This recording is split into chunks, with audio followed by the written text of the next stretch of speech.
इसके ऊपर मैंने पहले भी एक लेक्चर डाला था यूट्यूब पे, शॉर्ट लेक्चर था। अब इसी का हम पूरा डिटेल में आज पढ़ेंगे। मून है ना, moon moves around the earth. Moon क्या करता है, इस अर्थ के चारों ओर चक्कर लगाता है। ये पूरा चक्कर लगाने में कितना दिन लगाता है, 28 days.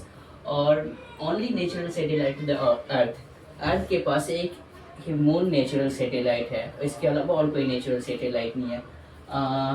Which is much smaller than the sun. अब मून, सन और अर्थ अगर तीनों की कंपेयर करी जाए तो सबसे छोटा मेरा क्या है, मून है। उसके बाद दूसरे नंबर पे अर्थ आता है और तीसरे नंबर पे सन आता है। इट मीन्स कि सन मेरा सबसे बिगेस्ट है, biggest is sun, then moon, then earth and third number पे moon. Surface of moon is rough and uneven. अगर इसके सरफेस की बात करा जाए तो सतह की बात, ये कैसा होता है, रफ और अनइवन, मतलब ऊपर नीचे खुदरा वगैरह होता है। Great plains and big mountains. अब मून पे क्या होता है, ग्रेट प्लेन्स होते हैं और बड़े बड़े पहाड़ वगैरह होते हैं, कभी कहीं गड्ढा तो कहीं, इसका सरफेस प्लेन नहीं होता है जैसे हमारा अर्थ का होता है, ऐसा नहीं है। मून पे कम्प्लीटली डिफरेंस है। एक सवाल और आता है, is there any life on the moon. क्या मून पे कोई लाइफ है? इसका जवाब है नहीं। क्यों नहीं है? Because there is no life on the moon. Moon has no water and air. Moon पे ना तो वाटर है और ना ही एयर है। नो एटमोसफेयर, और वहाँ पे कोई एटमोसफेयर भी नहीं है। एटमोसफेयर ना होने की वजह से कोई प्रोटेक्शंस नहीं होगा, सन की रेस से प्रोटेक्शंस जो होता है, जैसे हमारे अर्थ पे सन की रेस से प्रोटेक्शंस होता है, ओजोन लेयर जो कि उसके हार्मफुल रेस को किल कर देता है, अपने पास रखता है और हमारे पास क्लियर करके भेजता है, प्योर करके भेजता है ना। Side of moon facing sun is very hot. जिस साइड में, जैसे मून और सन, सन के जिस साइड पे होता है मून, उधर ज़्यादा, बहुत ज़्यादा हॉट होता है और उसके जस्ट अपोजिट में बहुत ज़्यादा कोल्ड होता है इलाका। Side of the moon due to the absence of air. अगर एयर की एब्सेंस है वहाँ पे, ये तो हम जानते हैं, इसकी वजह से हम बातों को भी नहीं सुन पाते हैं। No voice can be heard. कोई वॉइस सुनी नहीं जा सकती है। ऑन 20 जुलाई 1969, 20 जुलाई 1969 को नील आर्मस्ट्रांग और एडविन एल्ड्रिन मून पे पहले गए थे। किससे गए थे? ये भी लिखा हुआ है, अपोलो 11 स्पेसक्राफ्ट। उस स्पेसक्राफ्ट का नाम क्या है? अपोलो 11 स्पेसक्राफ्ट, है ना। मून ग्रेविटी, अगर हम बात करें मून ग्रेविटी की, तो मून की ग्रेविटी 1/6 है। इसका मतलब ये है कि अगर अर्थ के पास किसी भी चीज़ को अट्रैक्ट करने के पास पावर अगर 6 गुना है तो मून के पास 1 गुना होगा।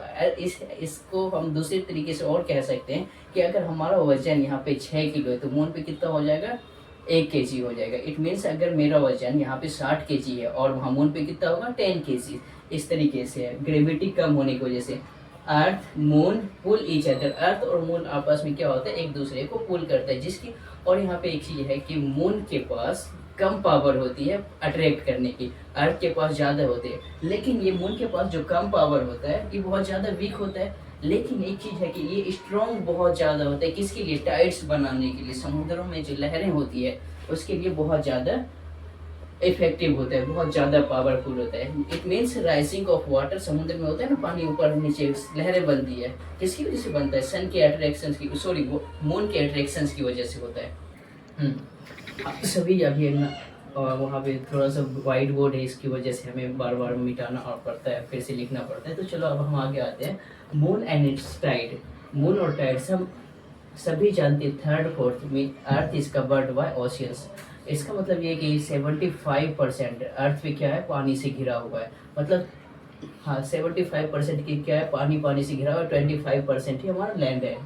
अगर हम इसकी ग्रेविटेशनल फोर्स की बात करें, of sun and moon combined to pull earth water causing tides. Tides होने का एक मेन रीजन है कि सन और मून दोनों के पास जो पावर है, ग्रेविटेशनल पावर है, इसकी वजह से ये दोनों वाटर को क्या करता है, अपनी ओर खींचता है।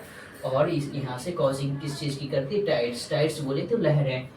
अब every day rotations of the earth cause to high tides and to low tides. हर रोज रोटेशंस ऑफ द अर्थ, हमने पिछले वीडियो में बताया था रोटेशंस और रिवोल्यूशंस ऑफ द अर्थ। इसमें यह है कि हर रोज रोटेशंस ऑफ द अर्थ होने की वजह से 2 हाई टाइड्स होते हैं और 2 लो टाइड्स होते हैं। मतलब 2 लहरें बहुत तेज वाली आती है और 2 लहरें बहुत शांति वाली आती है, ज़्यादा तेज नहीं होती, जिसकी पावर बहुत कम होती है। High tides occur at the times of new moons and full moons. अगर देखा जाए सबसे ज़्यादा भयानक लहरें कब होती है, तो जब ये हम फुल मून होता है ना जिस दिन, उस दिन मेरा क्या होता है, सबसे ज़्यादा लहरें होती है, हैवी वाली लहरें आती है, जिसकी वजह से बहुत चीज़ें नुकसान भी हो सकता है।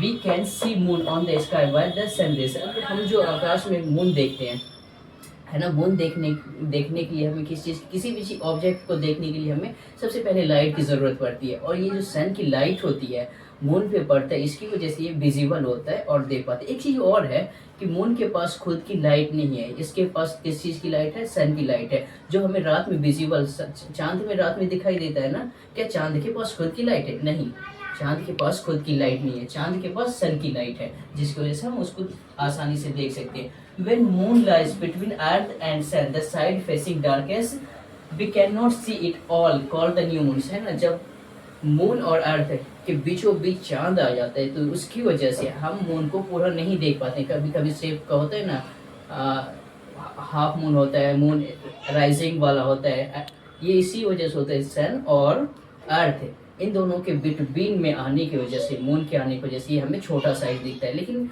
एक और इसके इफेक्ट है कि मून ऑलवेज राउंड होता है, ये कभी इसकी साइज छोटी बड़ी नहीं होती, कभी हाफ मून, कभी स्टार्टिंग मून, न्यू मून, ये सारे बस देखने लाइट की वजह से होता है, ऐसा कुछ है नहीं।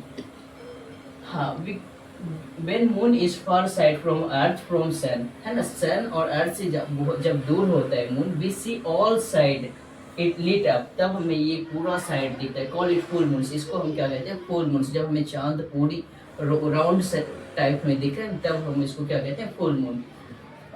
Change in its shape are called phases of the moon. अब देखो ना, मून का फेस चेंज होता है ना, अभी मैंने भी बोला था कि कभी ऐसा हो गया, कभी पूरा राउंड है, कभी हाफ सर्कल में दिखता है, ये क्या होता है, चेंज होता है। Change in its shape are called phases of the moon, इसको हम क्या कहते हैं, फेसिस ऑफ द मून। लेकिन इसकी ये क्या है, फैक्ट क्या है, मून ऑलवेज राउंड रहता है मेरा। What is eclipse? एक सवाल आता है, एक्लिप्स क्या होता है? सनलाइट फॉल ऑन अर्थ, सन की लाइट कहाँ पे आती है, अर्थ पे आता है और मून पे आता है, जिसकी वजह से शेडो फॉर्म करता है, शेडो बोले तो परछाई फॉर्म करता है ना, कॉजेज एक्लिप्स, इसी की वजह से एक्लिप्स बनता है। फर्स्ट आर्टिफिशियल सैटेलाइट, हमने अभी ये बताया था कि natural satellite of the earth is moon. Moon क्या है, अर्थ के पास एक अकेला एकमात्र नेचुरल सैटेलाइट है ना। अब हम और पढ़ते हैं फर्स्ट आर्टिफिशियल सैटेलाइट, पहला आर्टिफिशियल जो कि इंसानों द्वारा बनाया गया, was Sputnik first, which sent into the space, जो कि स्पेस में भेजा गया था बाय यूएसएसआर ऑन 4 अक्टूबर 1957 को भेजा गया था। ठीक, अगर इंडिया की बात करें, इंडिया ने भी बहुत सारे सैटेलाइट को लॉन्च किया, जैसे आर्यभट्ट, रोहिणी, INSAT-1B, है ना। और अगर फर्स्ट आर्टिफिशियल सैटेलाइट इंडिया का है तो वो कौन सा है, आर्यभट्ट है। एक चीज़ और है कि एक चीज़ आप बताओ कि मून और अर्थ के बीच का डिस्टेंस क्या है, इसको कमेंट में बता देना। मून और